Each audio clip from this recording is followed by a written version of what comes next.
Morning and नमस्कार दोस्तों, स्वागत है आप सभी का आपके अपने YouTube channel GK search engine पर।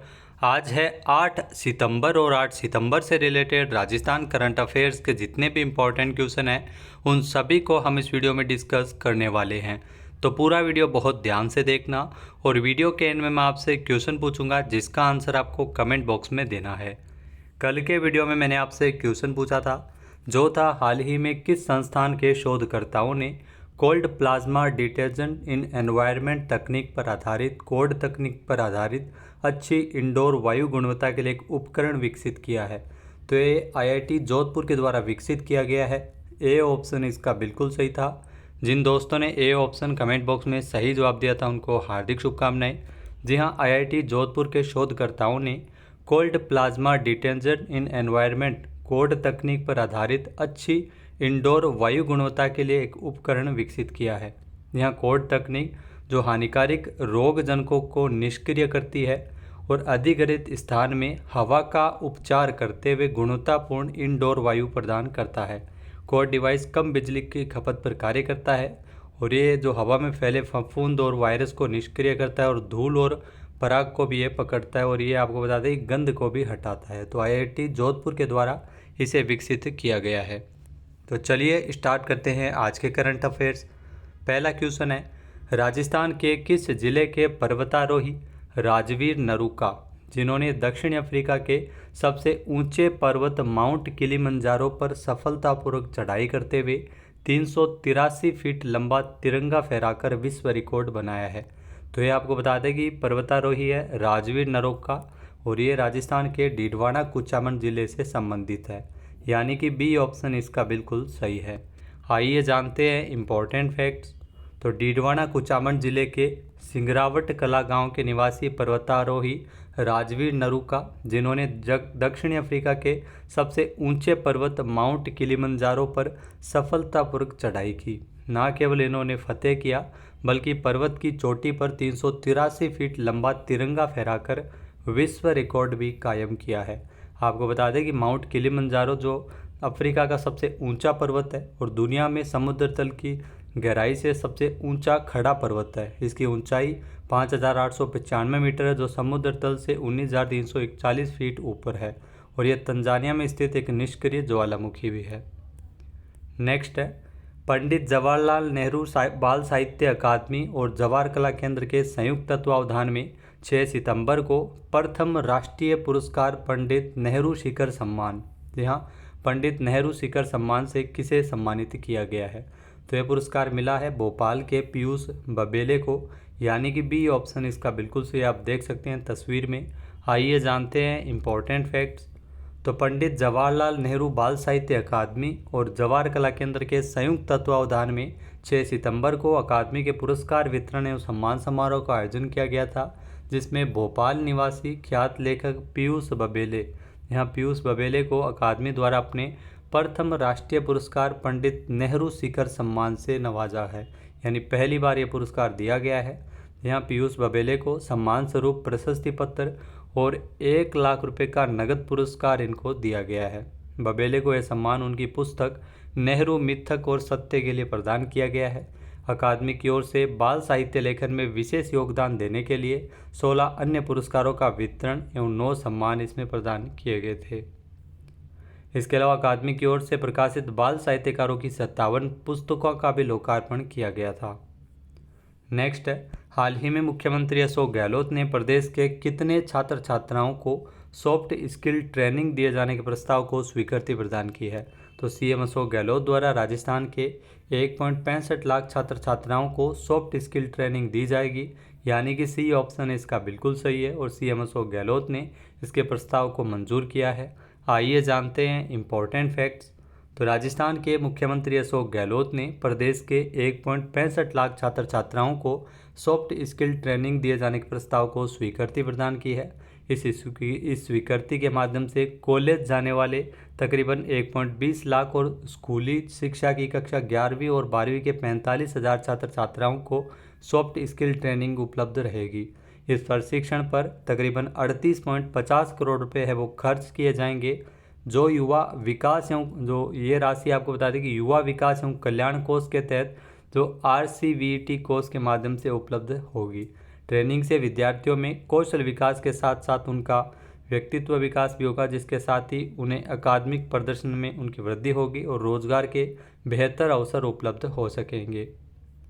नेक्स्ट है, जयपुर के उद्योग भवन में राजस्थान निर्यात संवर्धन परिषद की तीसरी वार्षिक साधारण सभा की बैठक कब आयोजित की गई थी?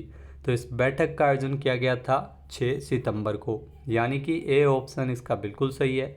6 सितंबर को ये राजस्थान निर्यात संवर्धन परिषद की तीसरी वार्षिक साधारण सभा की बैठक है जो आयोजित हुई है। आइए जानते हैं इम्पोर्टेंट फैक्ट्स। तो जयपुर के उद्योग भवन में राजस्थान निर्यात संवर्धन परिषद की तीसरी वार्षिक साधारण सभा की बैठक का आयोजन 6 सितंबर को किया गया था।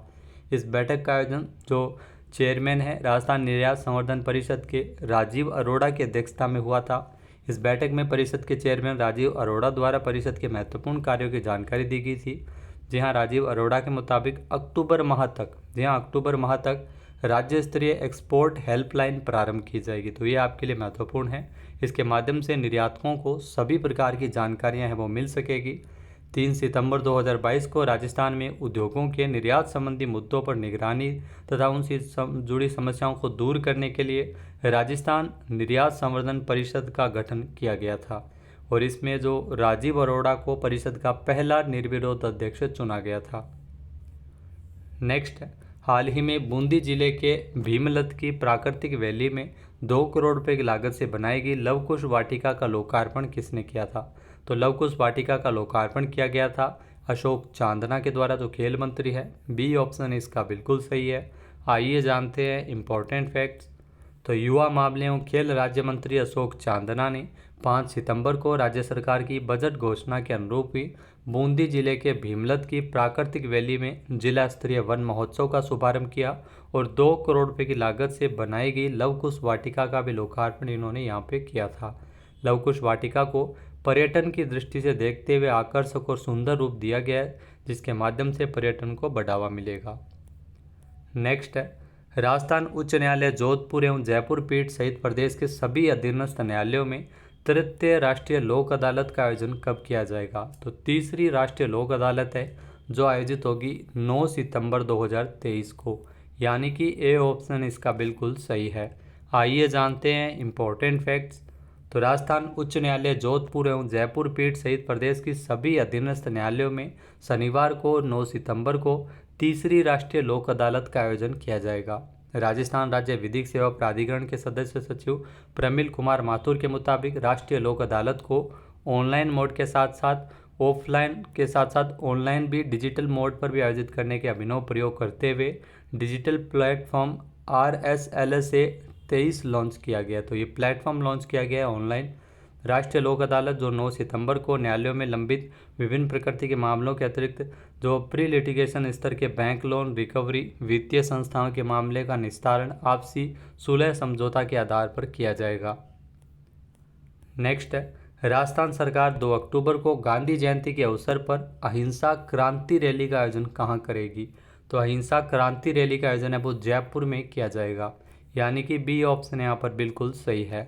आइए जानते हैं इम्पोर्टेंट फैक्ट्स। तो राज्य सरकार 2 अक्टूबर को गांधी जयंती के अवसर पर जयपुर में अहिंसा क्रांति रैली का आयोजन करेगी। इस रैली के माध्यम से गांधी जी के सिद्धांतों को आम जन तक पहुंचाया जाएगा।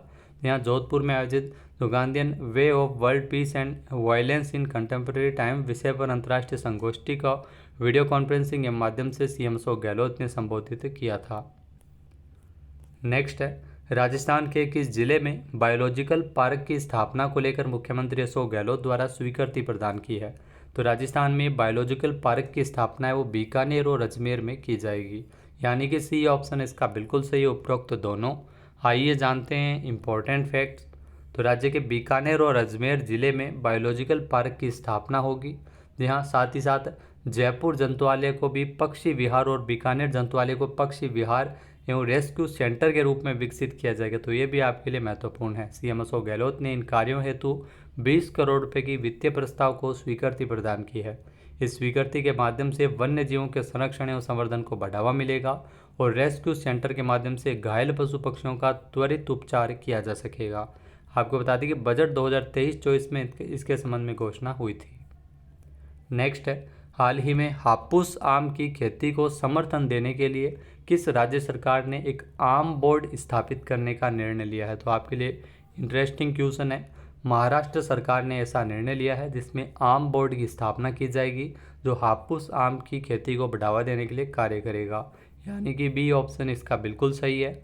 आइए जानते हैं इम्पोर्टेंट फैक्ट्स। तो महाराष्ट्र सरकार के द्वारा कोंकण में, जी हाँ महाराष्ट्र सरकार है वो कोंकण में एक आम बोर्ड स्थापित करेगा। बड़े पैमाने पर हापुस आम की खेती को समर्थन देने के लिए कोंकण क्षेत्र में एक आम बोर्ड की स्थापना करने का निर्णय है वो महाराष्ट्र गवर्नमेंट ने लिया है। बोर्ड है वो बीमा उत्पादन, वृद्धि, कीट नियंत्रण और अनुसंधान जैसे क्षेत्रों में सहायता प्रदान करेगा। आम के जो किसान है वो करीब 1 दशक से इस बोर्ड के गठन की मांग कर रहे थे। नेक्स्ट है, हाल ही में भारतीय पुरुष टीम ने एशियाई टेबल टेनिस चैंपियनशिप 2023 में कौन सा पदक जीता है? तो जी हाँ, टेबल टेनिस की भारतीय पुरुष टीम ने एशियाई टेबल टेनिस चैंपियनशिप में कांस्य पदक जीता है, यानी कि ए ऑप्शन इसका बिल्कुल सही है। आइए जानते हैं इम्पोर्टेंट फैक्ट्स। तो भारतीय पुरुष टीम ने एशियाई टेबल टेनिस चैंपियनशिप 2023 में कांस्य पदक अपने नाम किया है। शरद कमल, हरमीत देसाई और साथियान ज्ञानशेखरन की भारतीय टीम के द्वारा अपने अंतिम 4 मैचों में 0-3 से हार गई थी टीम। प्रतियोगिता में हारने वाले 2 सेमीफाइनलिस्ट को कांस्य पदक से सम्मानित किया जाता है। एशियाई table tennis championship 2023 Paris 2024 Olympic के लिए क्वालिफाई भी किया है। अब बात करते हैं आज के हमारे क्विज की, जिसका आंसर आपको कमेंट बॉक्स में देना है। तो आज का क्विज है, राजस्थान सरकार किस जिले के चाकसू में centre of excellence in panchakarma की स्थापना करेगी? एक बार फिर से सुनिएगा, राजस्थान सरकार किस जिले के चाकसू में centre of excellence in panchakarma की स्थापना करेगी? इसका सही आंसर आपको कमेंट बॉक्स में देना है। और अगर ये वीडियो आपको पसंद आए तो इसे लाइक और शेयर करना बिल्कुल ना भूलिएगा। चैनल पे नए हैं, सब्सक्राइब नहीं किया है तो अभी सब्सक्राइब बटन पर क्लिक करें। इस वीडियो की जो PDF फाइल है वो आप वीडियो के डिस्क्रिप्शन बॉक्स से डाउनलोड कर सकते हैं और इस क्वेश्चन का आंसर आप वोट करके भी कर सकते हैं। वीडियो देखने के लिए धन्यवाद। जय हिंद, जय भारत, जय राजस्थान।